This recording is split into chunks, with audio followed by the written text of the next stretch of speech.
The first panel of this conference is devoted to identity and memory. And the importance of this topic is difficult to overestimate. Many people argue that because Belarusians did not have a strong national identity and a unified version of their historic memory, they were not able to create a strong, sustainable statehood, which was then relatively quickly overtaken by, well, let's put it this way, non-democratic forces, unlike, let's say, our neighbors to the north, to the west, and to the south. It's a puzzling topic. Many people are trying to understand why Belarusian national identity is not as strong as that of its neighbors, whether it's good or whether it's bad. Whether it's actually helped Belarus in some way, and whether the positive aspects of it are really worth it. And today we have 4 excellent presentations going into different aspects of this topic. We'll talk about the Grand Duchy of Lithuania in Belarusian memory policy, Chernobyl memories in formulating Belarusian identity. We'll also talk about queer body politics in Belarus, and I will also talk about women's voices in the Belarusian history. And this panel is a truly hybrid panel because half of our participants are attending in person and the other half are attending online. Just to remind you that we are planning to record, we're actually recording the presentations now. And then what we usually do is we split the whole recording into smaller videos, and then we upload it to the Francis Skaryna Museum and Library YouTube channel, so that either you can share it with others or others who are interested in the topic can also watch your presentations later. With that, let me turn it. I suggest that we go in the same order as indicated on the program. And here we have Siarhei Marozau, who is joining us from Belarus to talk about the Grand Duchy of Lithuania. Siarhei is an independent researcher, but if you could, Siarhei, say a few words about yourself and your background, so that we know a little bit about where you are and what you do. Hello, I'm Siarhei Marozau from Belarus, Grodno.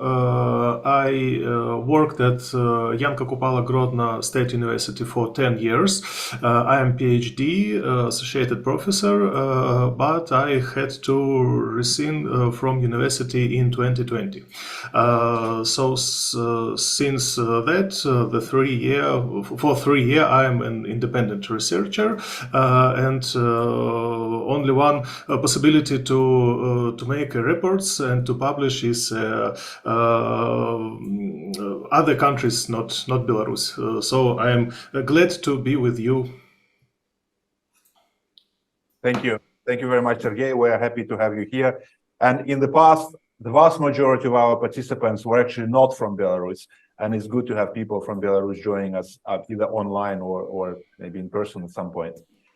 So Siarhei, if you could start your presentation. We'll have all presentations and then we'll have a Q&A session at the end. Okay, thank you. Can I share my screen to show presentation? Yes. Can you do it now? If not, then... Not. Host disabled participant. No. So maybe I should do my screen.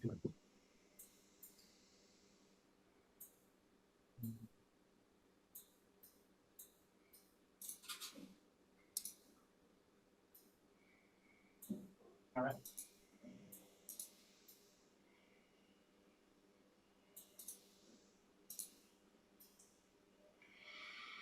Oh, sorry, it's a different Siarhei. Yeah. Okay. Oh, yeah, now it works. Uh-huh.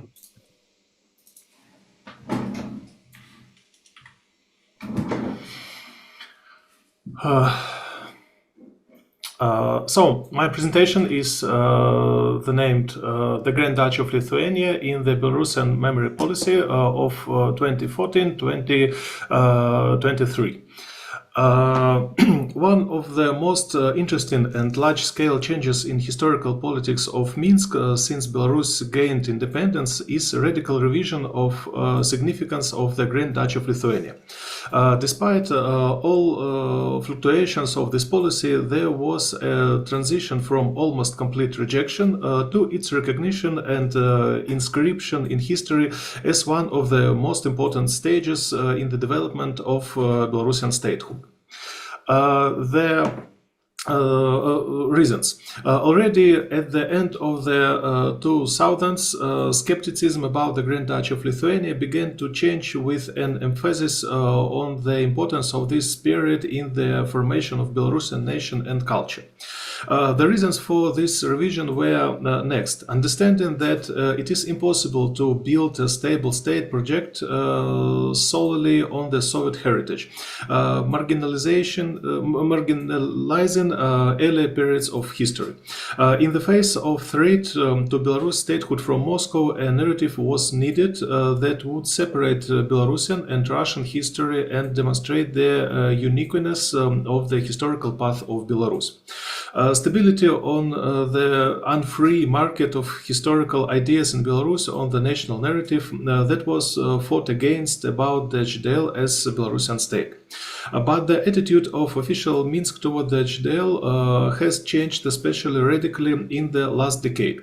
2014 was a turning point in the politics of memory. Changing priorities have clearly divided the politics of memory of our time into two periods. One of the defining markers of this division is the degree of expansion of the framework of historical politics to the era of the HDL. 2014, 2019 or 2020 period of soft Belarusization, nationalization of the ancient past and liberalization of memory policy. The narrative about the HDL was included in arsenal of state politics of memory. 2020 till today, it's a period of securitization of history and memory. There were declared zones that must be protected in the name of national security.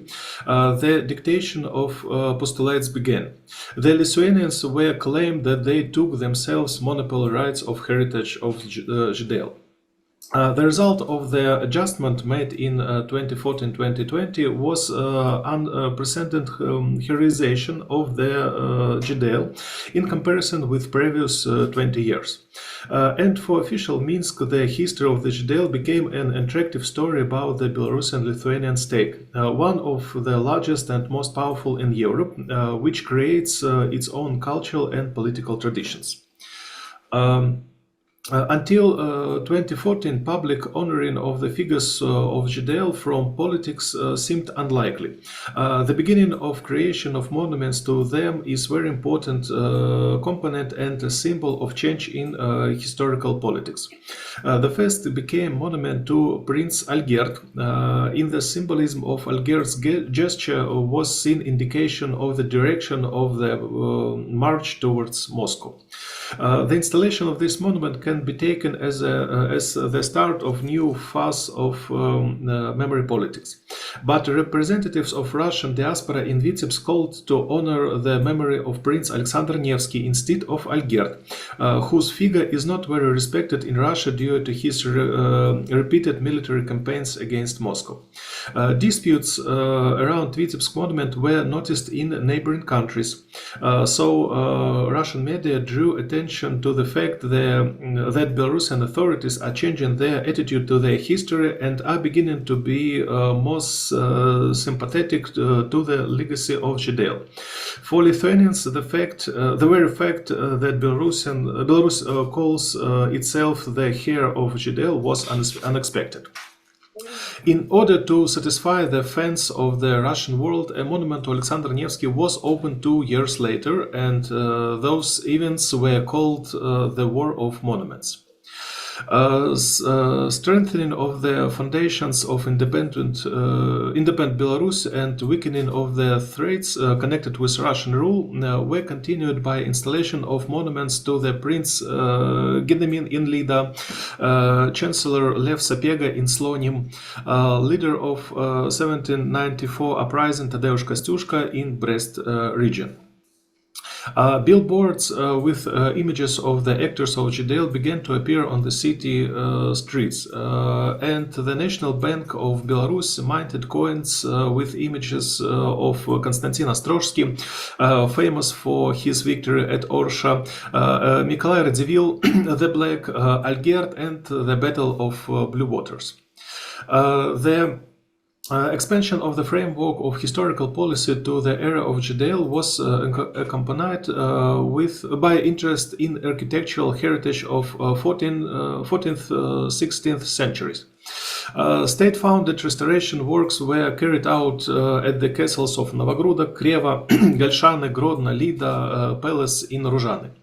The architectural heritage of the former Polish-Lithuanian Commonwealth continued to be gradually recognized as an important component of Belarusian culture. The first Tycoons Museum in Belarus was opened in the restored palace of Michael Kleofas Aginsky in Zalesia. The scale of changes in the attitude towards JDL also reflected in the first official international scientific conference dedicated to Grand Duchy of Lithuania, 400th anniversary of the beginning of Belarusian and East Slavic book printing. Trial in the case of publicists of the Russian news agency Regnum accused of denying the historical heritage of the JDL. Publication of the fundamental work History of Belarusian Statehood, which showed the uniqueness of the historical path of Belarus. A certain consensus was formed between counter-narratives. Public awareness of the historical role of the JDL and its identification with the state of Belarusian has increased. However, the authorities has to adapt JDL narratives to their own needs with an eye on Russia. The image of large and strong European state which rather successfully opposed Russia and the image of Belarus with such a heroic past is, in terms of integration policy, inconvenient neither for Minsk nor for Moscow. In addition, with the search for the roots of Belarusian statehood before 1919, it is necessary to admit that Belarus has century-old European history before it, at the end of the 18th century, absorbed by Russia. Therefore, Russian influence restrains more far-reaching changes in the development of the narrative of JDL. Modified historical policy of Minsk contains next contradictions. First, two historical periods turned out to be antagonistic in it. 5 years of the Second World War and the central event of the Soviet era, and the 500 years history of JDL. Second, it preserved the entire positive narrative about the belonging of the Belarusian lands to the Russian Empire, which destroyed the JDL. The result of such eclecticism is a combination of sometimes incompatible characters and events. For example, the simultaneous honoring of Kostyuszka and Suvorov.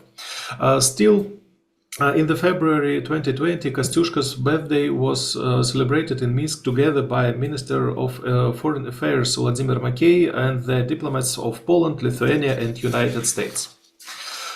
In 2020, according to Belarusian historian Oleg Latyshonak, a civilization revolt of the most advanced strata of society took place. This year launched the following processes. The topic of JDL entered a wider appeal, went from the level of historical and cultural phenomenon to the level of great politics. People with historical education became active participants in new processes and bearers of new attitudes. Ideological cleaning of scientific, educational, cultural space of the country. A strong blow to a large group of highly qualified specialists, professionally connected with the history of the Judeo. Loss of a number of scientific areas. The fight against historical symbols that was respected in Judeo. Official Minsk joins their struggle on the historical field, especially actively from the beginning of the 2022, and begins to dedicate its postulates. There is a legislative regulation of interpretation of the past, introduction of laws in the field of historical memory. In 2022, the topic of Judeo became the subject of loud statements at high level.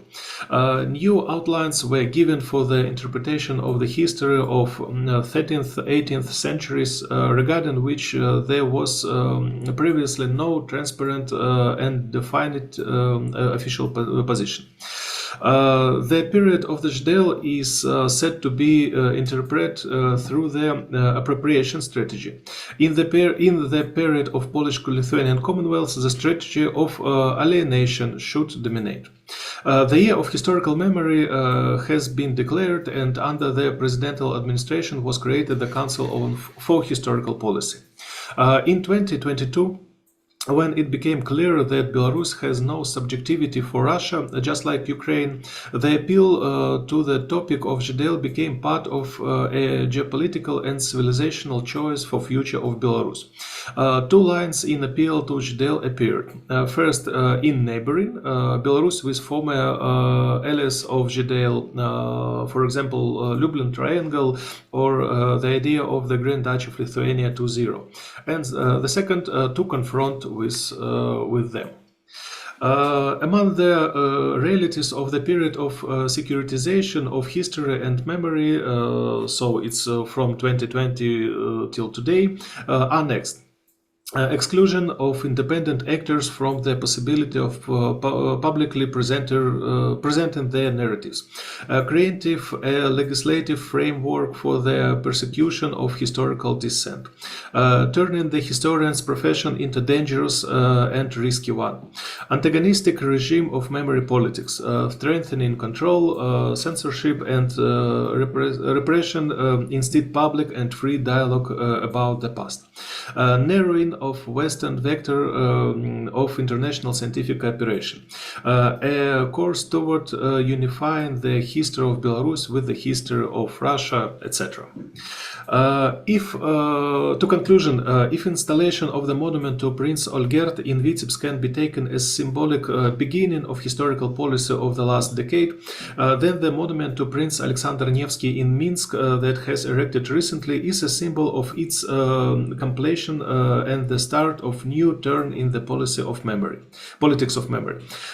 In the war of monuments and competition of narratives, Nevsky wins at this stage, unfortunately. Thank you. That's all.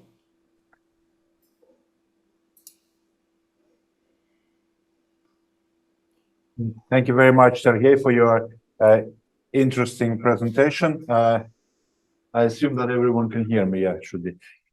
The topic which you covered is also interesting because we have heard about stories in Lithuania that there are some people in Lithuania who say that Belarusians claim the Grand Duchy of Lithuania's historical legacy without having a proper rights to it, and that has led to some tensions. Probably we could discuss it during the Q&A session. It would be interesting to hear your views on that. Let us move to the next presenter. We have Weikang Zhang, whose presentation will be about Chernobyl memories in formulating Belarusian identity in the late 1990s. Weikang, you don't have PowerPoint presentation, right? You just have your... You have it, right? Okay, just a moment then.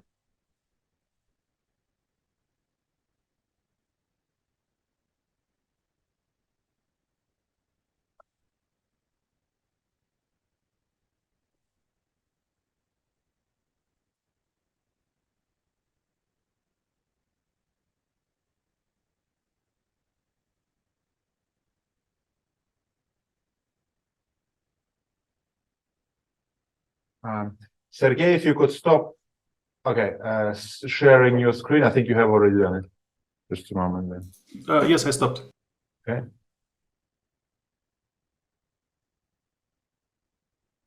Okay,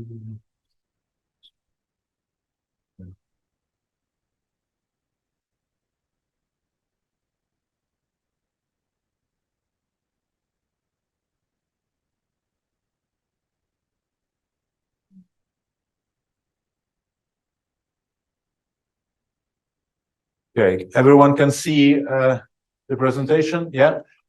So maybe you will tell me when I should move to the next slide, and this is why we can do it together. You can attach it to your jacket, your lapel. And please say a few words about yourself, your background and your affiliation. I hope this works. Okay. Yeah. Hi, everyone. Thank you. Thank you, Professor Kryvoi. Hi, my name is Weikang Zhang. I am PhD student on Belarusian history from Oxford and Tsinghua University in China. It's my pleasure to present my ongoing project on Chernobyl memories and Belarusian identities. In this presentation, I will focus on the time period from 1986 to 1989. Next slide, please. 38 years ago, on this date, April 26, the fire at the Chernobyl nuclear power plant marked the beginning of an enormous disaster. It exacted a heavy toll to deal with the disaster's immediate consequence, known as the liquidation period.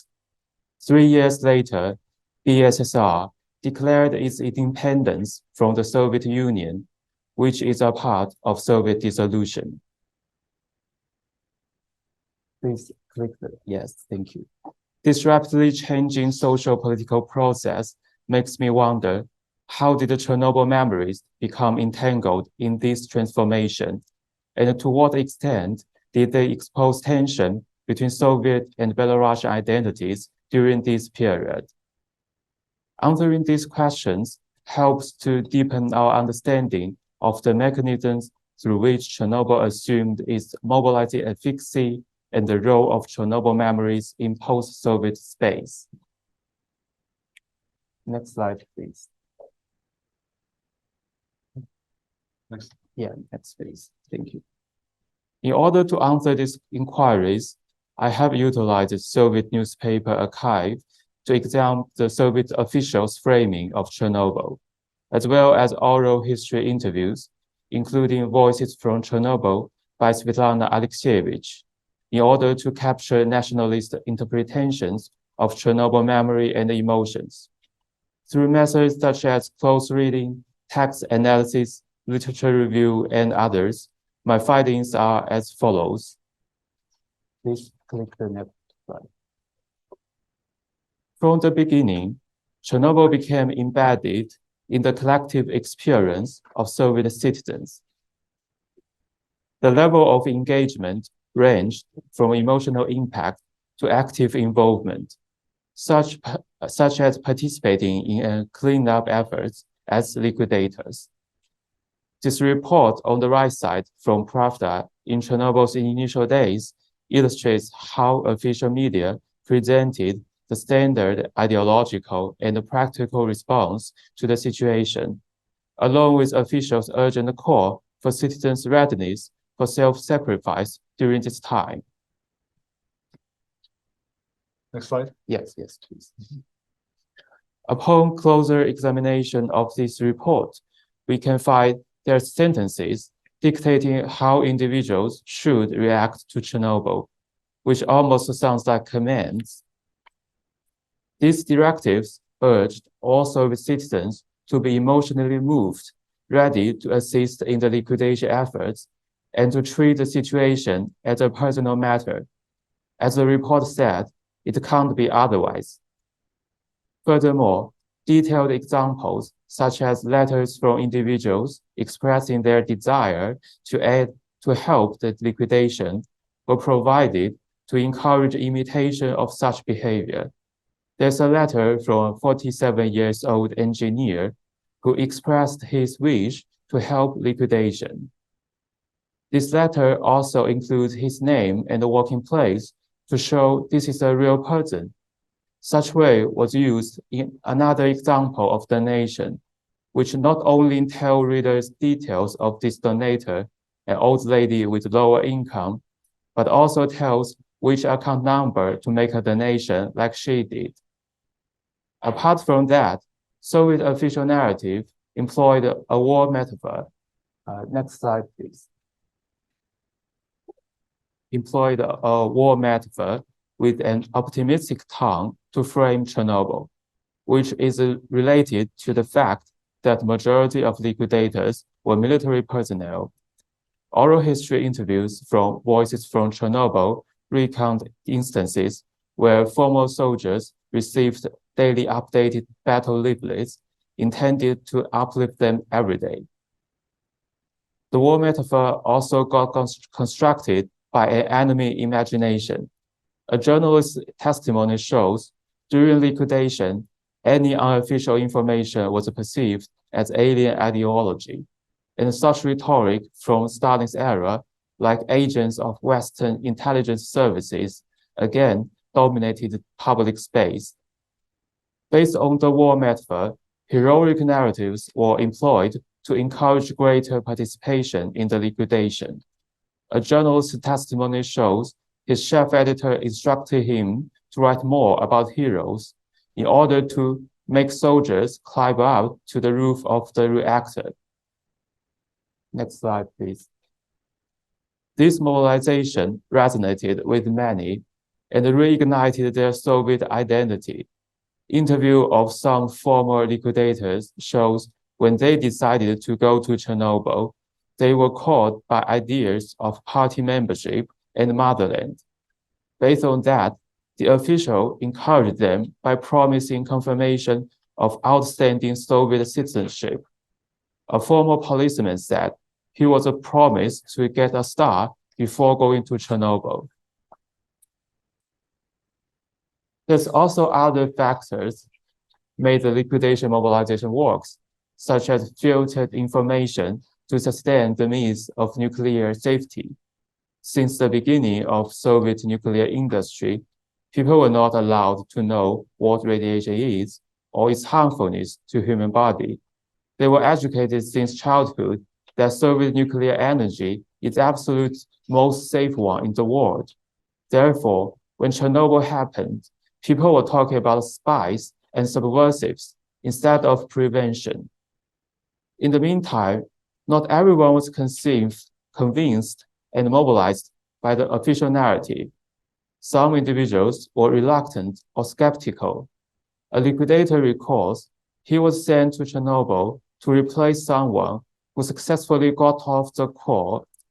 In another testimony, a journalist began to question the legitimacy to cover information.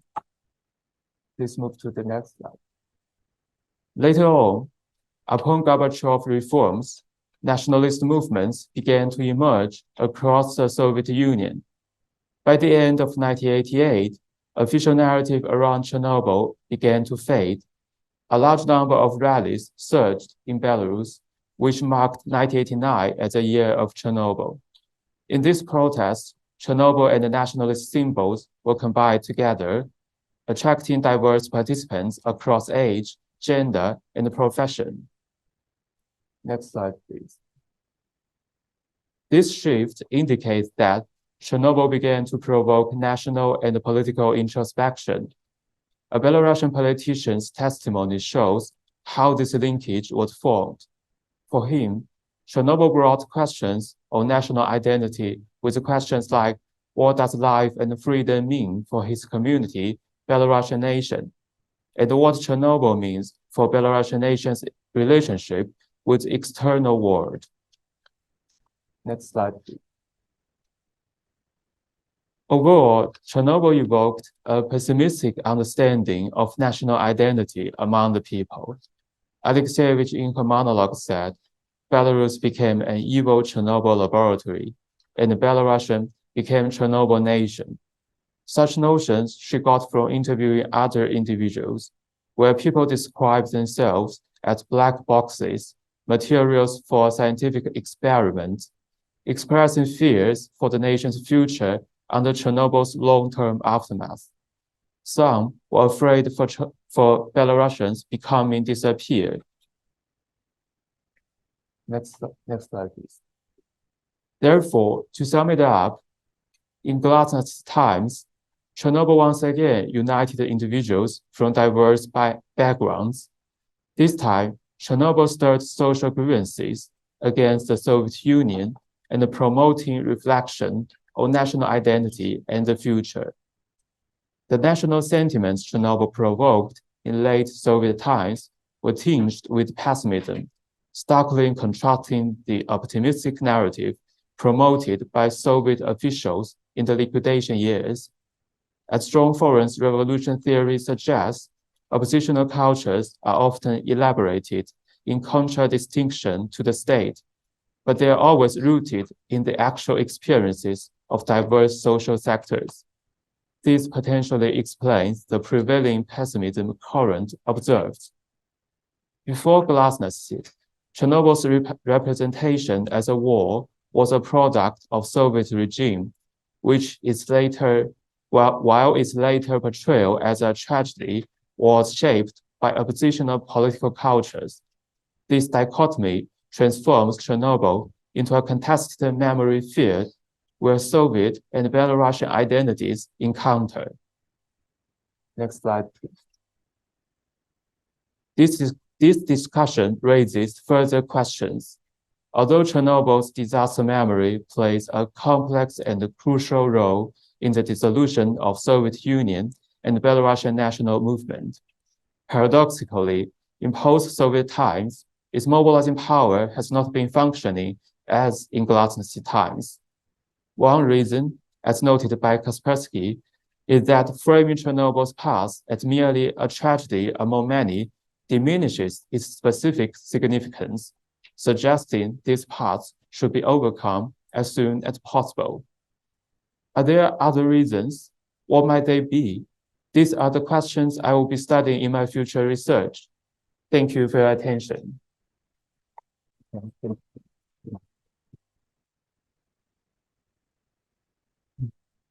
Thank you very much, Weikang, for your presentation, and we wish you all the best with your research. And the chapel, which many of you will visit tomorrow in London, is actually devoted to the victims of Chernobyl. So the only Belarusian church in the UK is devoted to the victims of Chernobyl, which I think underlines the importance of this tragic event for the Belarusian identity more generally. So we'll have questions at the end. Now let me invite Ioana Zamfir, who came here all the way from Canada, from the University of Toronto. If you could take the microphone, please, and say a few words about your background and what you're doing. Does it work? Yes, okay. Yeah. My name is Ioana. I'm finishing my master's at the University of Toronto, starting my PhD in the UK at Oxford in the fall. For the past 5 years, I've specialized on queer lived experiences in Eastern Europe. I worked on Romania, and for my master's research, I sort of moved more towards Belarus, Moldova, and Ukraine, looking into queer lived experiences in the 80s and 90s. And I can say a little bit more about that in a sec, but that's sort of where I am academically. Yeah, thank you. And it looks like Oxford may soon overtake CEAS when it comes to the number of Belarusian PhD students, Belarus-focused PhD students. Yeah. So please, the floor, you have around 15 minutes. You have slides here? Yes, please. Yeah.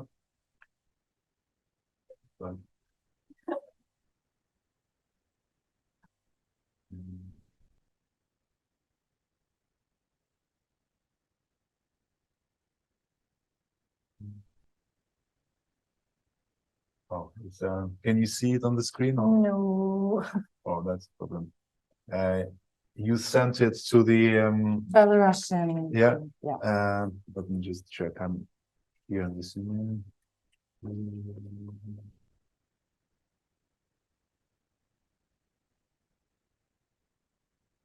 Yeah. Yes.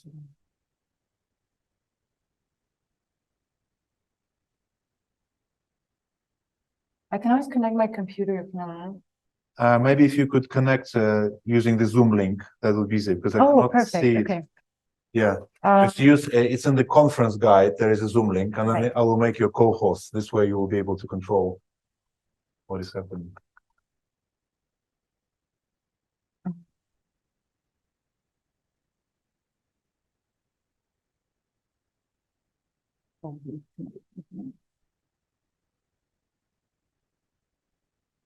You would need to connect to Wi-Fi as well, right? It's okay, I'll just connect to my hotspot for now and then. Uh-huh.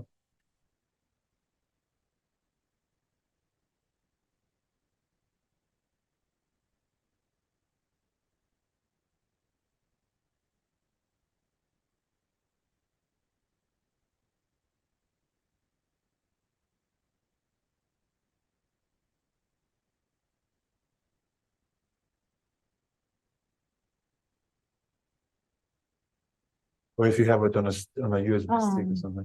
Because I cannot find it in the email. You can also email it to my email. Yeah. You can open it on Outlook. Oh, okay. Or you can email it to, okay, maybe, I think it's easier just once she can connect to, no, it's in the conference guide, not in the conference program. It's another file. Conference guide. It should be somewhere on the first page. Uh-huh. Yeah. Mm-hmm. And let me know how probably I will recognize you as soon as you join. She's joining by. Yes. Okay.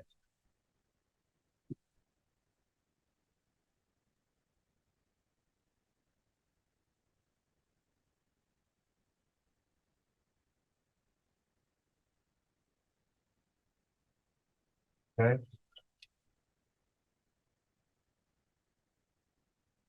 I should be able to share your screen. Okay. It says disable. So try again. You should be able to do.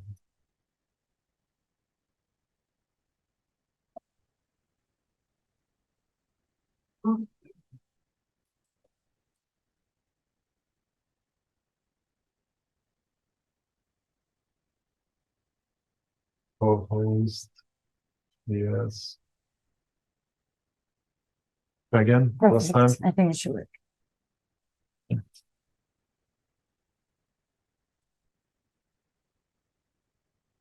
Hey. Does it Right. work? Okay, perfect. Yeah. So say a few words about yourself, and then you can. If I Oh do yeah, we this- already said a few words. So just Yeah. move on then to your presentation. For some reason, it doesn't work. We could make it full screen. Okay, Yeah, I'll that's do good. the notes on my phone, so bear with me for just a hot second.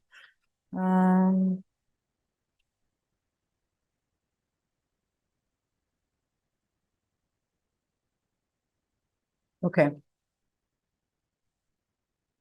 All right, so as I said, I specialize on the late Soviet period, and so the 80s and the 90s. And I'm sort of analyzing the differences in the Republic's approaches to non-conforming sexuality and the impact of state policy on queer people's lived experiences.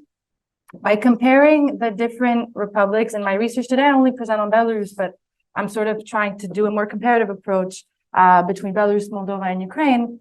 And by this, I'm trying to revise the common narrative that queer communities' history is homogenous across the Soviet Union, across the former Soviet Union, sorry, and that it was defined by communist repression. And to do this, I'm sort of looking at queer subculture and using firsthand accounts, be that through oral history or through self-produced materials like queer magazines, which I'll be analyzing today. And the aim of this is sort of to restore agency for queer individuals, sort of not just to portray them as victims of the system, and to expand on socialist and post-socialist notions of gender and sexuality. The Western model of queer liberation is often applied for the queer history of Eastern Europe, and I found that it doesn't necessarily account for historical specificities, such as the Soviet accumulation and monopolization of power, and the consequent emergence of alternative non-conformist lifestyles. And there are scholars Neufeld and Wiedlag who explain that non-visibility is a political concept in itself, and that it offers a possibility for protection, alternative forms of resistance or resilience, which is sort of concept I'm working with. And that the public expression of one's sexual identity is not necessarily the best approach when it comes to queer liberation in the former socialist states. as these societies have largely remained antagonistic towards non-conforming sexualities, and the traditional gender norms have persisted. I'm also sort of getting more of a bottom-up approach and sort of understanding Soviet reality beyond the rhetoric of the state and beyond how people, or how the state interacted with the people, rather how people sort of made a reality of their own and a community of their own. And by this, sort of, I'm confronting the queer subjectivities and daily life. And oftentimes the history of homosexuality in Eastern Europe is a history of homophobia. And by this, I'm trying to move a bit away from it through these self-produced materials by giving a voice and agency, as I've mentioned before. Also, I'm sort of challenging a bit the traditional periodization by looking 80s and 90s and sort of questioning whether it was a period of transition, especially for sexual minorities. Because while it was, yes, as I said, a period of transition, relegation of Soviet past in some regards, and adoption of neoliberal system in some former socialist countries, I'll say, it still remained that there was stigma and discrimination, and that the realities of the Soviet period endured until the 90s and to this day in some regards. So that's sort of the ideas I'm working with. And in terms of contextualizing the importance of the post-Soviet press, there's in an article that appeared 3 years ago now, in 2024. Healy and Stella sort of looked into how the gay and lesbian press remains to be studied and above all constitute an archive of queer freedom that deserves to be analyzed and teaches about the lives and aspirations of queer people at the end of the Soviet period and until its collapse. And that's sort of what I'm looking at in terms of emphasizing resilience and the ability to carve a space for themselves despite the repressive environment they found themselves in. So I'll give a brief overview, very brief, of the sort of historical context, and then I'll go into some of the characteristics I found specific to the Belarusian queer press of the 1990s, of the late 1990s and beginning 2000s. And because I deal with firsthand accounts, I found it important to sort of speak the voices and then go into the analysis. So this is Alexei, 27 years old, in Minsk in the 1990s. More and more often, I caught myself thinking that I was looking for something completely different. Then my friend returned, and again, we secluded ourselves, only now realizing what we were doing. Then he and I got wives and stopped seeing each other. I have not had homosexual contact for 5 years now. I was lucky with my wife, smart, kind, modern. Everything seemed to fit itself. But a year has passed since the wedding, and I realized that my vice is eating me more than ever. I live like in delirium. I don't see an exit. I would gladly go to the doctors, but where are they, these doctors? I suffer. I cease to respect myself. What should I do? So this testimony is from one of the queer magazines of the 90s, Formulating. It went from 1998 to 2002. And while it was a period of relative opening in the 90s, there was greater liberty to create materials, more possibility to access foreign materials, and non-conforming ones as well. And consequently, there was a better chance to sort of, these magazines became a vehicle for exploration and a space to understand and accept oneself in some regards. So at least that space was created. But also this testimony sort of shines a light on the dire existence that queer people continue to lead in the late 90s. And that barely 6 months after the decriminalization of homosexuality in Belarus, Lukashenko was elected president. And one of the things I'm looking into is that, and what's specific about the Belarusian queer community compared to other countries, is that in the second half of the 90s, they were under the same pressure and repression as any other group that were not loyal to Lukashenko's regime. So that is very much specific to the Belarusian context.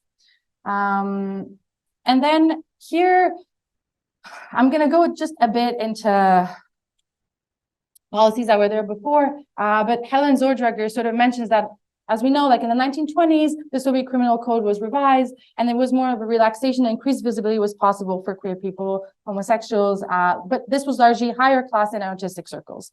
And that this period of relative opening gave way in the 1930s to more repression under Stalin.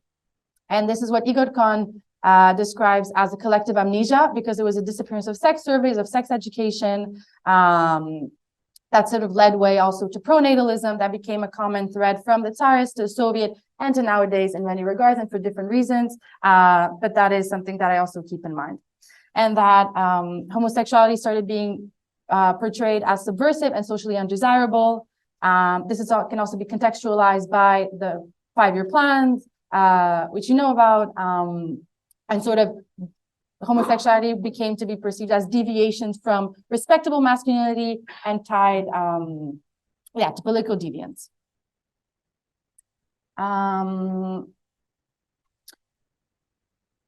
And then there was sort of I'll skip a bit, but during Perestroika, there was a bridge that was sort of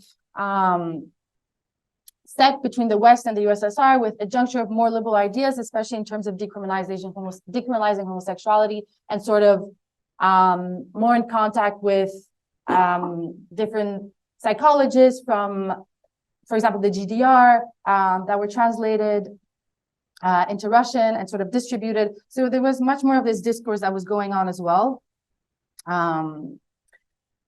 But then we get to, I'll put this first and I'll go back. And then and there was a variety of LGBTQ plus materials that appeared in the 90s, especially towards the end of the decade. However, most of these prints don't exist anymore. A lot of the people who were engaged in them left. And like in Russia or Ukraine and a lot of the post-socialist Soviet countries, decriminalization of homosexuality was not a reflection of a change in mentalities or opinions concerning non-conforming sexualities, but rather a pressure from abroad.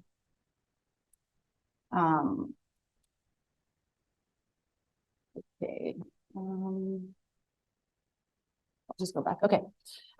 So as Lukashenko came to power, he largely instilled fear in the population and promoted Belarusian identity rooted in the Soviet past. So a re-Sovietization undertook place, which led again to the invisibility of the LGBT community. And this led to sort of the continuation of the conspiracy of silence, and therefore making this sort of permanency between the Soviet and post-Soviet period. And there's also the importance of gender roles, which I don't have time to go into, but which are important and which sort of inform why non-conforming behavior, be it homosexuality, pornography, sex work was repressed during both times, and sort of queer individuals were treated as here perverted, insane, socially dangerous in the 90s as well. So sort of 4 of the main magazines that appeared was Forum Lambda, Gay Spality, Sviaz, and Forum. I only looked at Pani, Sviaz, and Forum for this specific research. And the magazines were even registered in the state press in 1999, and then until 2002, when they were canceled from being able to be published. So what Lalo and Shito sort of explained in their own research, that queer publications were largely treated as, this specific to Belarus, pornographic and erotic, and this is the rhetoric that was used by the authorities in 2002 to shut down Forum Lambda, which published both Forum and Pani. Pani was the one specifically for women, which again aggravated the condition of queer people in Belarus, where their voices were increasingly silenced and suppressed. So this is sort of getting into some of the things I found specific to the Belarusian queer magazines in comparison to the Romanian ones and to the Ukrainian ones. There was a lot more women's voices in the Belarusian ones. There were a lot more articles written about women. Even the articles that were predominantly about gay men also integrated sort of excerpts from women. Women also there was also accounts more of women taking an active role in organizing events, be it for the first Pride or, for example, for a seminar in the 2000s. So there was that. And then there was a specific magazine just for women. And it was conceived and produced as a magazine, and here I quote, not comparable to anything else that exists in Belarus, not only meant for lesbians, but for women who are ready to fight against the stereotypes of Belarusian society. It also shines a light sort of the multiplicity of impressions that emerge within the community and sort of their expansion that they were trying to have to other groups and to other people beyond the LGBTQ plus community. And then from here, so your right side, here. How sort of Belarusian women, it conceived of women, of queer women beyond just queerness, but also in society, and explain how their morality is formed by men, and that sort of these dynamics existed. And they very much differentiate between the gay experience and the lesbian experience, noting that, for example, male same-sex relationships were persecuted for centuries, but that women didn't have the same type of regulation by the criminal code, which is important in terms of how their experiences unfolded. Another feature is sort of fear and isolation. This is common with other queer magazines of the period as well, or of other firsthand accounts. There was sort of widespread and in great fear and self-censorship as a result of sort of the general social silence around homosexuality, people being scared to openly talk or take part in educational activities, and these sort of trends that have been noted throughout the region in the post-Soviet period are also noted in sort of accounts that were given to the magazines. For example, here you see Ale, I think, at the bottom, sort of scared to sort of walk through the streets and engage with people. And Edward Tarlecki, who's the editor-in-chief of Forum, sort of collected all the letters that were sent to Forum and concluded that the biggest problem is loneliness, the inability to find a partner, and this was sort of a widespread problem throughout Belarus, both in the more rural areas or in Minsk. And this sort of points to the Soviet ethos of secrecy, the same idea, the conspiracy of silence, that there was a sort of internalization of self-censorship. However, by communicating this through articles and by distributing Forum to different people and copying it, there was sort of more of a sense of a shared identity despite being non-visible, which is one of the criteria I sort of point to, because despite it not being public, there was still a sense of self and of community that was developing. There were also various events that started taking place, be it the first Pride, which was held indoors and which is symbolic in its own way in terms of how we conceive of queer community, queer liberation. However, even so, despite it having been held indoors, the riot police still came, which again must have alimented worries and anxiety on the part of the community that were not accepted. And even in their private homes, there was still this hostile mentality that was integrating. Then, of course, there was sort of the poor mental health that was critical in a lot of the articles, especially when there were first-hand accounts or letters that were sent. And this can be attributed to the lack of services, which is sort of discussed, the fact that the specialists, this is one of the articles that were sent to Forum, that the specialists don't know how to provide the necessary advice, or that they still very much considered homosexuality a disease. And sorry, I'm just going through on the phone, but how it wasn't related to psychology, it was related to still psychiatry. So that is also an important distinction that was taking place. And also the medicalization and criminalization of homosexuality are intrinsically tied to one another in the Soviet period and in the post-Soviet one, especially when we consider sort of the surveillance of deviant sexualities and how that integrates the public sphere, or how it's undesirable or unspoken of.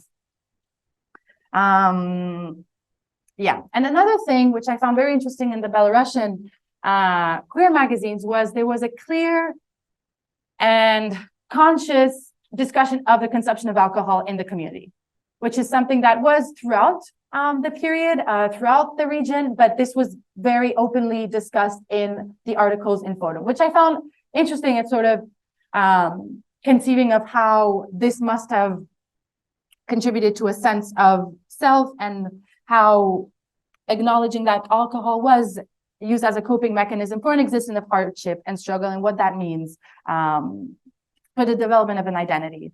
And here you have some excerpts in terms of alcohol being used to liberate a person, but also being the greatest vice, and that gay men and lesbian both engaged in it.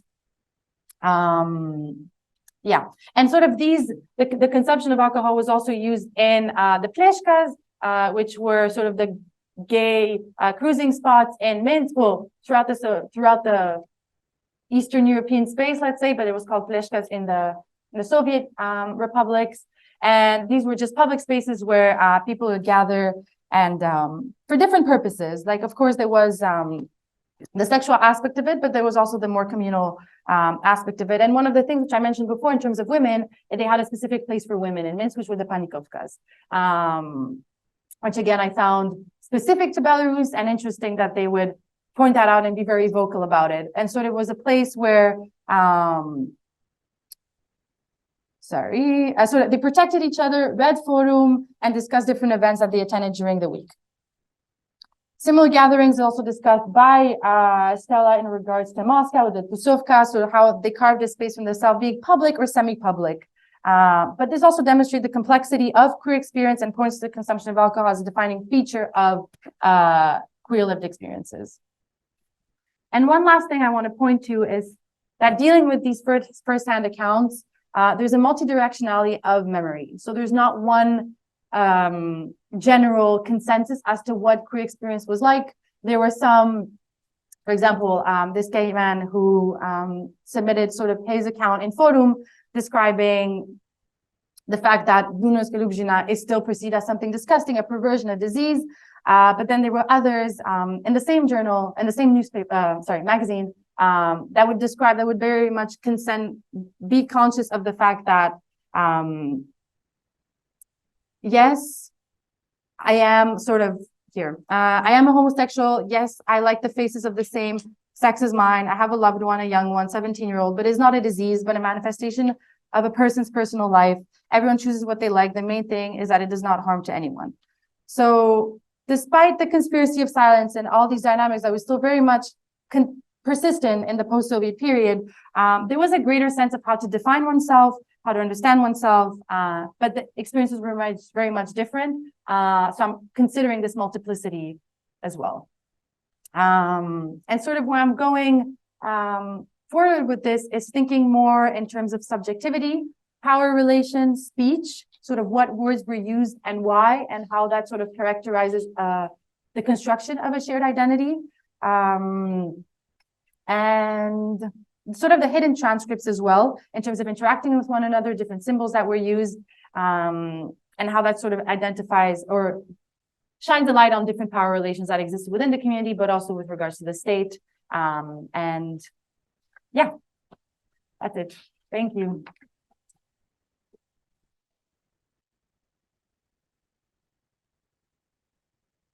Thank you very much, Ioana, for a very interesting presentation. And also the pictures of Minsk in the 90s, I felt quite nostalgic about those times. The next presentation and the last presentation will be delivered by Anya Arcimovich. She will speak about women's voices in the Belarusian history. Tania, would you like to say a few words about yourself? Do you have a presentation to share? Yeah. And words about yourself, and then you can share the presentation. Welcome. Thank you very much. And yeah, I'm Tania Arcimovich. I'm finishing master at European Humanities University in Vilnius, and currently I defended my PhD at International Center for the Study of Culture, Justus Liebig University in Germany, about the traces of the avant-garde in Soviet Belarus, and I'm looking for opportunity to publish my thesis later, but today I want to share with you some preliminary results from the project I'm currently working on, actually on women's memoirs. And I start with, yeah.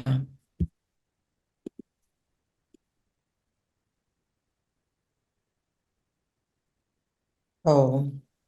And the central scope of my questions is about the absence or the lack of women's voices in historical narratives, about the gaze, the process of self-inventing, and the vision of history we have as a result.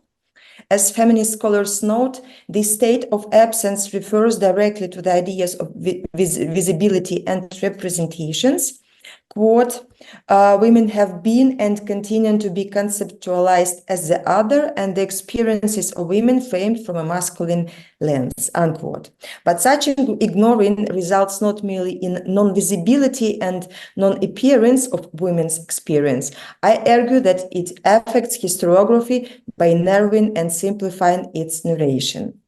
My paper consists of two parts. Firstly, I introduce a frame of gendered memoirs in the Belarusian context. I also point out several peculiarities of working with these documents. Then I will move to the memoirs of Maria Stakhanovich and Tamara Stakhanovich-Kolba, the mother and the daughter of the Belarusian anti-Soviet immigrant family who led the country at the end of the Second World War. Analyzing some modes of self-representation, the paper raises a question of lost gendered focus on memory as, quote, traffic between individual and collective levels of remembering, circulation among social, media, and semantic dimensions, unquote, which influence not merely how we remember, but the ways of shaping contemporary lives and politics. In recent decades, in recent decades, Belarusian studies as a scholarship of other post-Soviet countries is characterized by the growing interest in the genre of memoirs and autobiographies, which as sources for study were ignored during the Soviet period. Many of these published memoirs were produced by Belarusian immigrants whose experience of migration, exile, and living abroad remained invisible for a long time. Their anti-Soviet attitude resulted in repressive erasure, the definition of Paul Connerton, performed by the Belarusian Soviet historiography. However, given that the wide range of autobiographical texts have been published in the last decades, written by or about people from that forgotten Belarusian history, women's life stories are the central narrative in only a few of these publications, because still, quote, biography too much about great men, unquote, Virginia Woolf. One striking example is a collection of biographies entitled Names of Freedom, Imiona Svobody, by Vladimir Orlov. The first edition was published in 2007 and included more than 260 names, 34 of which were female. In 2020, the fourth edition expanded to about 370 names, including 47 female. We might seem to be observing the dynamics and Belarusian history is becoming more gendered. However, if we look at the percentage, while the proportion of female persons in the 2007 edition was 13%, it's only 12% in the 2020 edition. Meanwhile, that corpus which exists is mainly about prominent women who were known for their heroism, contribution to Belarusian history and culture, and service to the motherland. For instance, the patron saint of Belarus, Efrosinia of Polotsk, the patron Magdalena Radziwiłł, or the poet Larisa Heniusz. From my point of view, such a lens affects not only the process of selection, but also the narration of how a woman is presented. For instance, Halina Rusak, who is included in the edition of Names of Freedom. On these diptych paintings, she is that short woman in a gray shirt with a red knuckle who stands in the second row in the left painting. So Orlov presents her as a Belarusian artist, art critic, member of the Belarusian diaspora in the USA, and professor. She was a member of the leadership of the Association of Belarusian Artists and Craftsmen. But if we Google her name in English, we discover that Halina Rusak was a member of the collective of the New York Art Gallery Soho 20. The gallery was founded in 1973 by a group of women artists and was one of the first in Manhattan to showcase the work of female artists. In 1974, American artist Sylvia Slide created a diptych, Soho 20 Gallery, which contained portraits of the collective members of Soho 20 Gallery. And the Brooklyn Rail newspaper stated that the paintings could be, quote, read today like detailed history paintings that record the birth of the feminist art movement, unquote. So, and in Belarusian version of her biography, by Halina Rusak, this link to the feminist art movement in the USA is completely lost.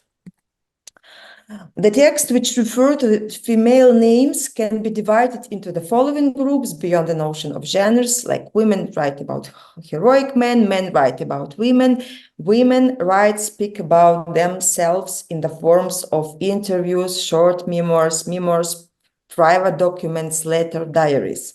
The last group, where a female author refers to her personal experience, is still a tiny part of the whole corpus of texts. The crucial aspect is access to this text, which are still scattered and require exploration in various unexpected collections, literary magazines, collective publication, or archives. While the corpus of these texts written by Belarusian women with migrant experience is more extensive, there is a dearth of women's memoirs written or voiced from Soviet Belarus. The primary reason is the repression policy during and after Stalinism resulted in self-censorship of the people. They refrained from writing diaries or memoirs as it could be used as evidence of their anti-Soviet activity or even beliefs. Tatiana Bembel, the art historian, notes, quote, "It was not spread to write memoirs if they were not ordered. I did not see, I do not remember, I do not know, I did not participate," unquote. One of the examples is the famous memoirs Povets by Larissa Heniush. And in the introduction to these memoirs, Michał Czarniawski mentioned the lack of memoirs and what exists was written, quote, with caution for a censor, investigator, or squawker, unquote. But Heniush's text is, quote, a brave exception, unquote. She provided not only facts about struggle for power in Belarusian non-Soviet political groups, including during the Second World War. She also detailed the horrors of Stalinist camp, the female experience of them that make her memoirs a singular witness and evidence of crime. All these and other aspects should be taken into account working with these documents. Indeed, the position, locality of an author, her relations with the power and censorship is essential not merely regarding the access, but for the process of analysis and interpretation. So to be able to read between the lines. Describing the phenomenon of Stakhanovich's family saga, which consisted of the memoirs of 4 members of one family, the scholar Natalia Hardienko tells how this saga became possible. While the father, Alexander Stakhanovich, wrote his memory, and his son Leo also wrote memoirs about his father consciously, Stakhanovich's wife Maria began to keep a notebook in middle age.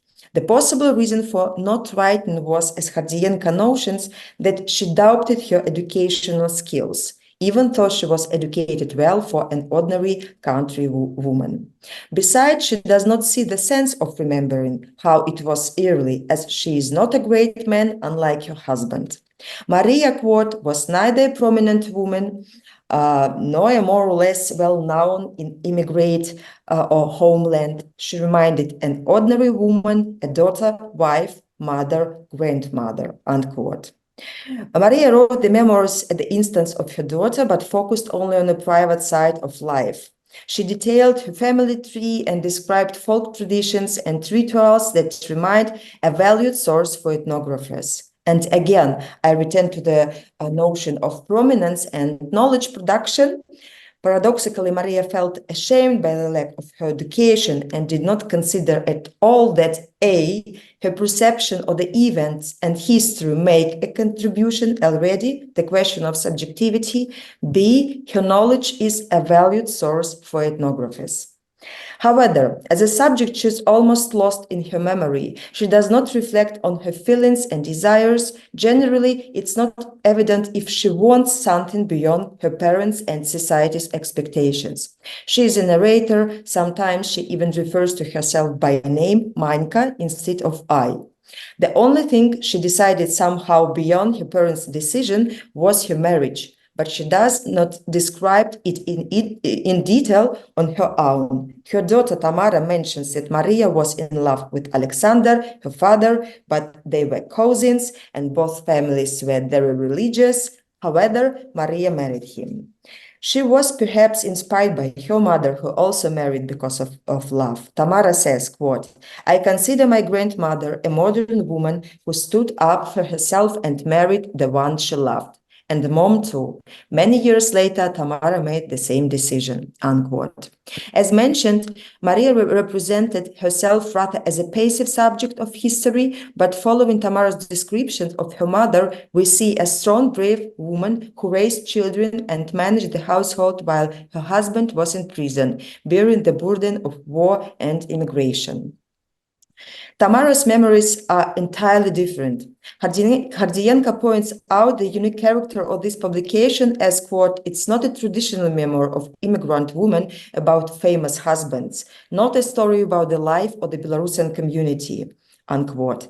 The main content of this text is, quote, "the life and work of Tamara herself against the background of family history and world history in general," unquote.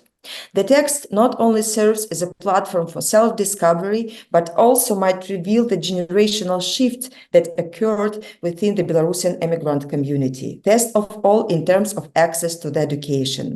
Thus, Maria notes that her grandfather wanted her and her sister to attend at school, but the grandmother did not let them, quote, "Women will not be a king, let them spin, and when she is married, people do not laugh that the man's shirt is not thin," unquote. At the same time, being the mother, Maria supported her daughter's ambition for education, even Tamara's intention to be an artist. Tamara notes, quote, "With what gratitude I feel for my mother when at every step of my already long life, I see her science, which she gave to us, children. Yes, not only religious, but Belarusian national, cultural, and ethnic. One thing she really wanted to teach me, but she didn't succeed because of the war and migration, is to teach me how to cook, bake, make sausages," unquote. Nevertheless, I argue that it does not signify that the Belarusian migrant community became less patriarchal. Even women got an access to the education. This paradox is well identified by Shaul Stampfer, who describes how women in Orthodox Jewish family were encouraged to get secular education at the end of the 19th century and the beginning of the 20th century, but to become educated wives and mothers. And it's one more perspective I will develop in publication. So to briefly summarize, in contrast to Central Western European scholarship, where feminist research reshaped the field of memory studies, the gendered approach to memory in the Belarusian scholarly context is articulated fragmentary and sporadically, mainly in the forms of introductions or single publications that, as I argue, narrows and simplifies history. Female narratives are not just personal accounts, but invaluable historical records. In contrast to similar publications written by men, the women's remembrances focus on private and often invisible sides of turbulent and traumatic events, such as war and migrations. At the same time, they attempt to unsilence this traumatic experience and violence, which is often missed in male memoirs. Therefore, the investigation of these memoirs not only extend the historical narrative by including the experience of different groups, including female authors. It allows us to disclose the tension between memory and forgetting, which are not quote descriptive categories for mapping, rather as process created by those who remember, unquote. And I stop here. Thank you.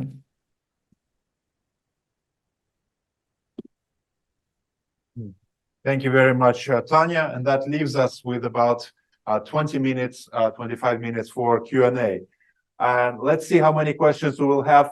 Probably we'll first start with single questions. And if there are too many questions, then we'll take several questions at once. So any questions for the panelists? I had a question actually for our first speaker from Belarus, for Siarhei, whether he follows these discussions in Lithuania about Litvinstva and so on, and whether you have any views on it. Thank you for question. Let me answer. As we all know, Belarusians are... Sergey, if you Yes. could also just explain a little bit about what is happening there, because not everyone may be aware.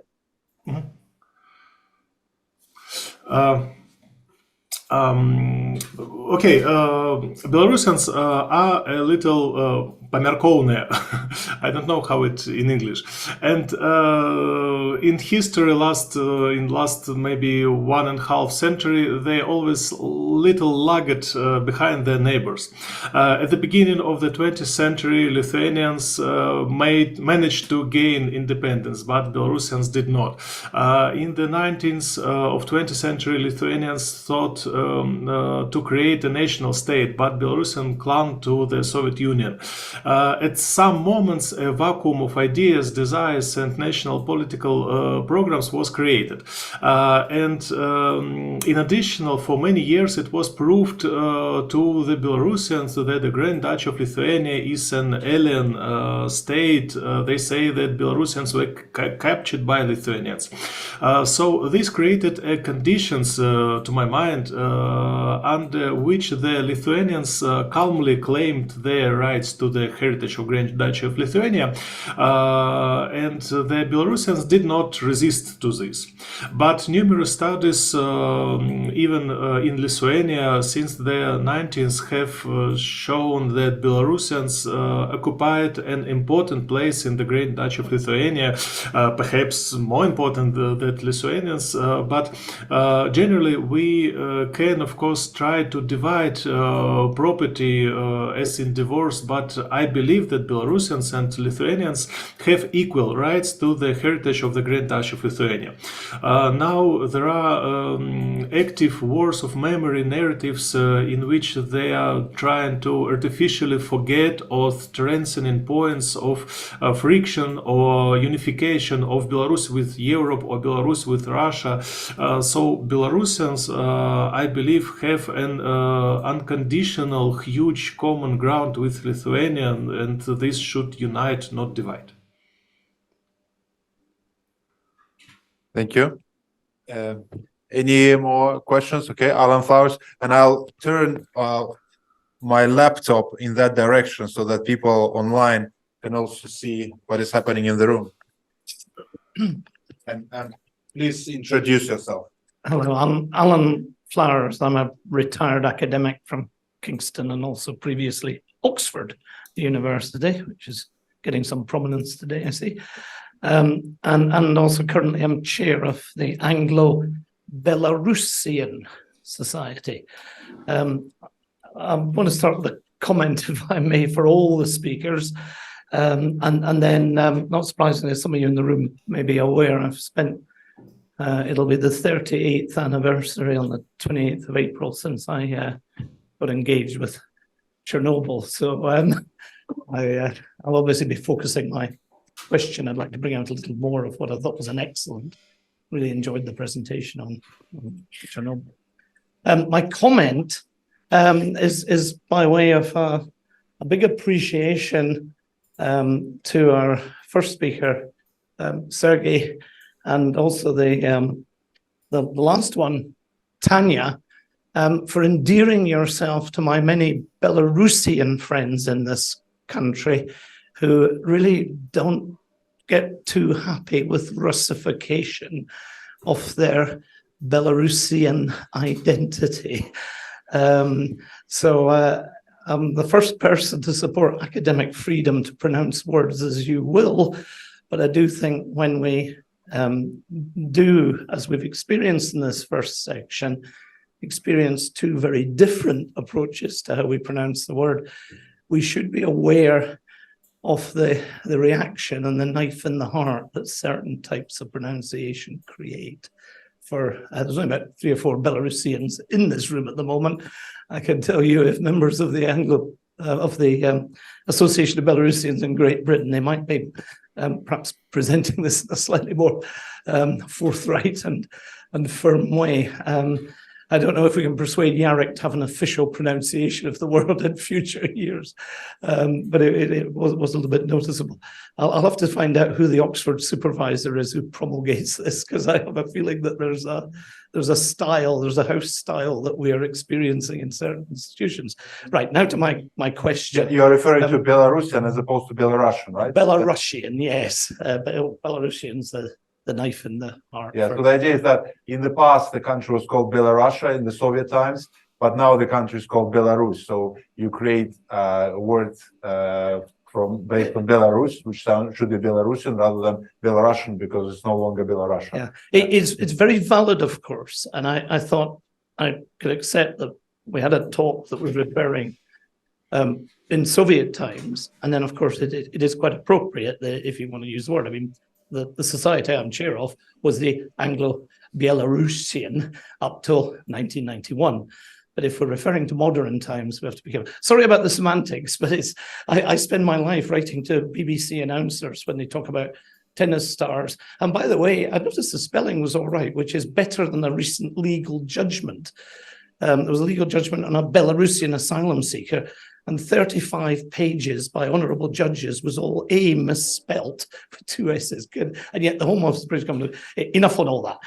Let's get to following up a really interesting paper, and having been engaged with this question of Chernobyl and the events of 86 to 89, there really is so much to bring out, and this idea of shifting the tragedy, your basic thesis of shifting tragedy to the positive events, how this brought out, and particularly the issue that I personally experienced when I first started to meet and work with academics, and some of it goes back to the writings in Nature of Vera Rich on the maps.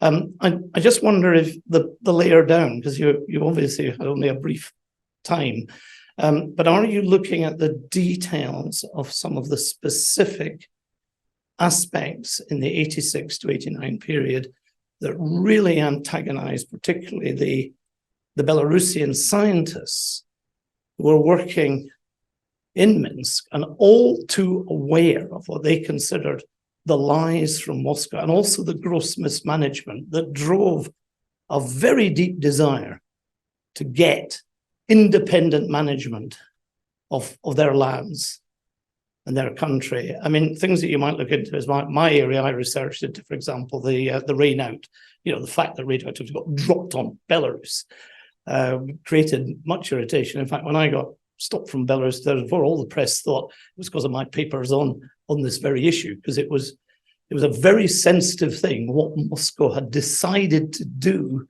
and the impact on Belarus. And of course, the scientists knew that. And it certainly, there were many other examples. So as you drill down, and you're possibly at early stages, is this an area you're in the process of exploring, the real specifics of what Moscow decided that adversely affected on Belarus and really created such a strong desire to get control, and actually really did foster a nationalistic approach? I'm thinking like names like, Shushkevich was certainly in the forefront. So just wonder if you bring out a little bit more. A big thanks for this, and looking forward to the thesis. Very important. Thank you. Thank you for your comments and the question. I'm sorry, I'm not a native speaker, so I will try to answer as the best as I can. The question you raised is about the scientifics in this time, right? This paper is based on the Alexeyevich's oral history interview, and yes, of course, I found there's a large part of her works is devoted to scientists, and I found a very memorable part is that there's a woman scientist who worked before Chernobyl happened. She worked on the harmfulness of radiation, but before she even got to achieve any specific result, she was fired by the official. She was sent to pension, and that's from memory from another major scientist in the Belarusian nuclear sector. And after Chernobyl, well, there's a very famous writer, Arcimovich. That major scientist once gave interview to Arcimovich, and later, after several years, that scientist himself very sad. He made a suicide. This is a very, very miserable memory, and I think it of course should be memorized. Yes, and I think it's. Thank you very much for raising this part about scientists. I think I definitely should put more attention on this part. Thank you very much. Other questions from the room? Back? Thank you. And please introduce yourself. Any affiliation question? Ursula Woolley, UCL CESE. This is an unfair question to you, but kind of for the future, I guess, because I'm really interested in your topic and recalling a bit queer life in Ukraine in the early 90s. And you said in your presentation that absolutely rightly, you could point to statistics that talked about level of homophobia at the time, and then you could talk about individual experience. But of course, in terms of that doesn't give an accurate picture. So it was changing really fast and all the time. And do you begin to think about how you address the gap in terms of presenting an accurate picture between those individual experiences and this kind of blanket statistics, which is definitely accurate, that it was widespread? Can you see what you might be going to do with that methods-wise to make the picture of the changing queer scene at the time more accurate?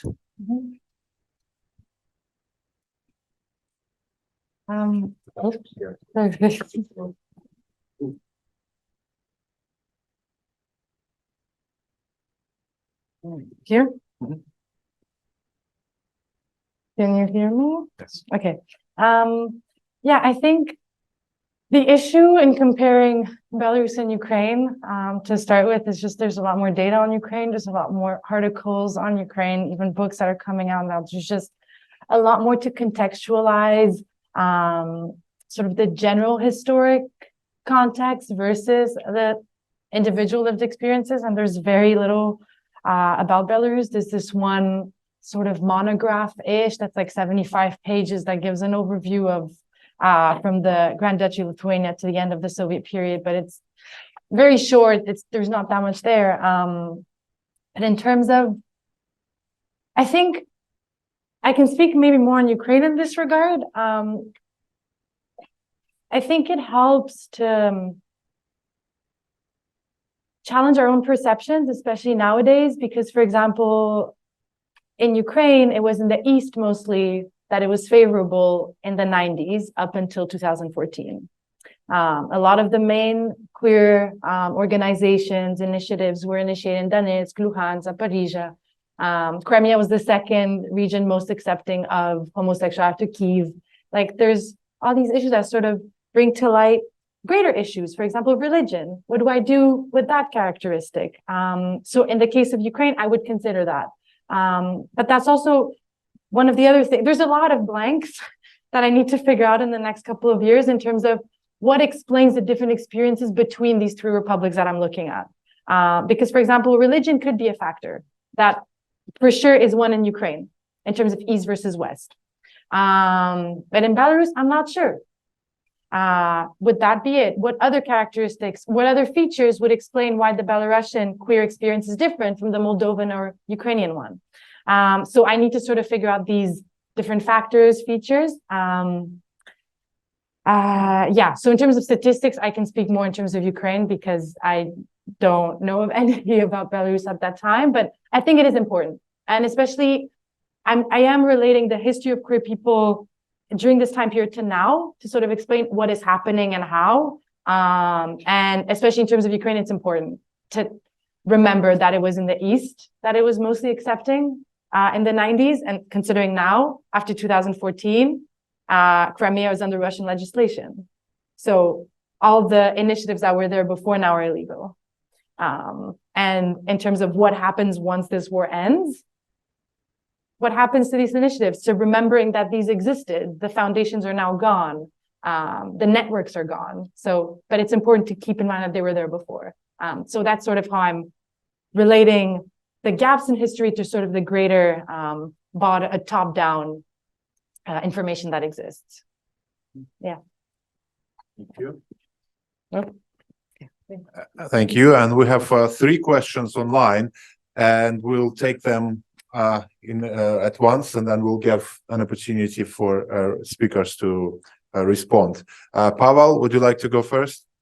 Introduce yourself. Sure. Hi, everyone. It's Pavel Shavtsov here, trustee of the Skaryna Library in London. I have a question to Dr. Marozau and also maybe our sort of Western academic friends.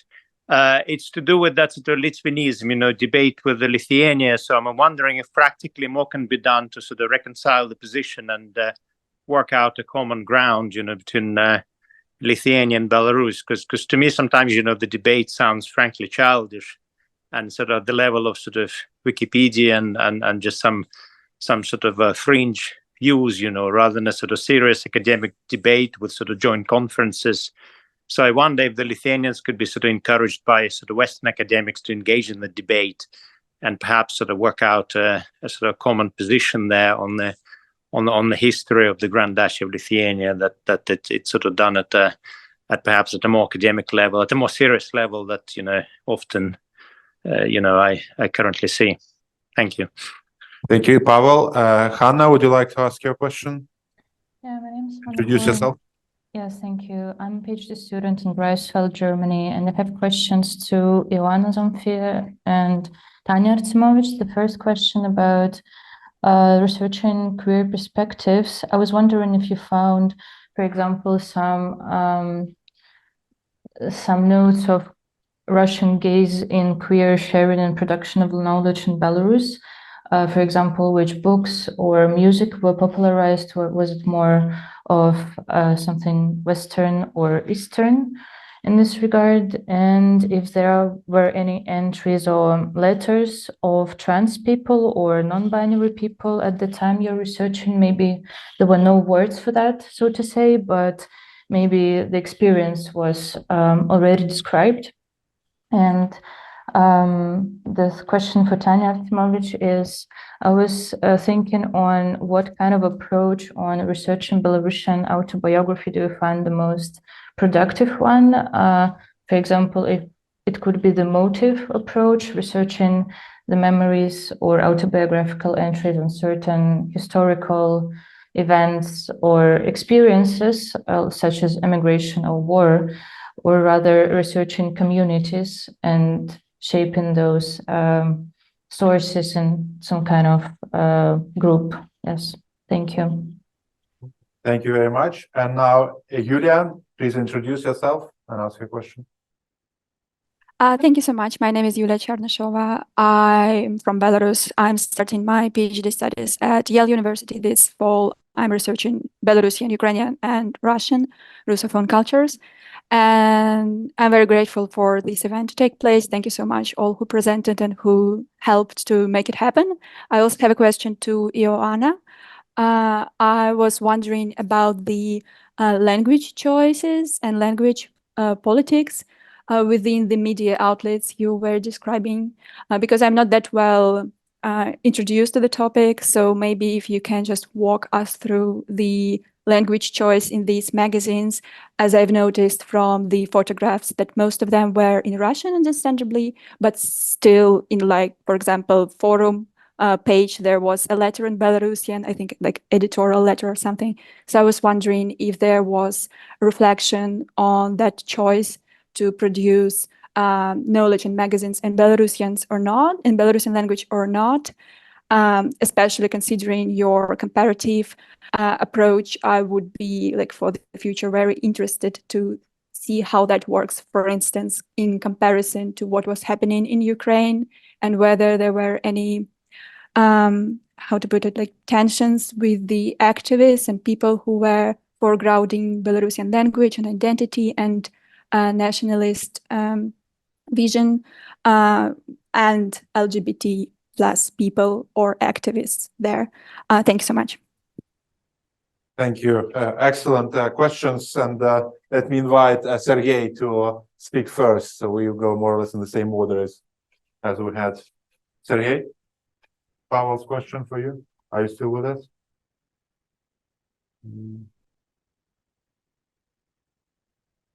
I cannot see Siarhei. Hopefully he's all right. Well, it's a question for sort of Western, our Western friends as well, not just for Siarhei, I guess. Yeah. It's hard to sort of encourage Lithuanians to engage in the debate. I don't know what anyone from the floor wants, because we don't have historians here, right? On this, okay. But if anyone wants to do it, otherwise we could pick it up a bit later. Sure. There will be a history panel. Right then. Hopefully, Siarhei will be back. But now, I know, would you like? There was a question for you. Was there a question for you or not? No. Okay. Is all of them for you, or there was one for Tania as well? Okay. Then Tania, maybe you can you speak first, and then the rest will be taken by Ioana. Thank you very much for the question. I identify my method, like intersectional analysis and situated knowledge production. Still, I think it reminds the fruitful methodology to work with not only with female or women's text. And regarding the focus, so because like women's history as a discipline was and is still like not grounded in Belarusian studies. I mean, there were a lot of lacks, and somehow I am free to choose like the focus. I decided to focus on personal experiences and the gaps. Precisely, I'm interested in this tension between forgetting and remembrance, and how these narratives are constructed by female authors and yeah, so because I agree that this focus on communities might be also very interesting and productive and fruitful in terms of contribution to the historiography, but yeah, I decided just to focus on this. Thank you. Thank you. Ioana, over to you. Yes, let me get connected. Perfect, thank you. Thank you for the question. Actually, the second one made me realize that there's this essential point that I didn't touch on during my presentation. So thank you. But I'll talk about the Russian gaze for a second. What I noticed, especially from and this is a trend that was also in the Ukrainian ones, and in the Romanian ones actually as well, in terms of there were some that were sent in from the various prominent Russian queer magazines of the time that were sent to these publications at first. And then there were a lot more accounts from the community that had been sent in. So there was this sort of dynamic of the first ones including a bit more insight from Russia, and then the later ones coming from Belarus, so locally. So there is that dynamic. And then here I have words. You had a second part to your question, if I'm not mistaken, something about the use of words. If you wouldn't mind repeating. No. The language is for the other question, but there was something I haven't addressed. Anna? Yeah, no, I stated about the words that maybe the people were not reflecting as their experiences trans or non-binary ones. So just if there was something that you stumbled upon, that could be this kind of writing. Right. Okay. Thank you.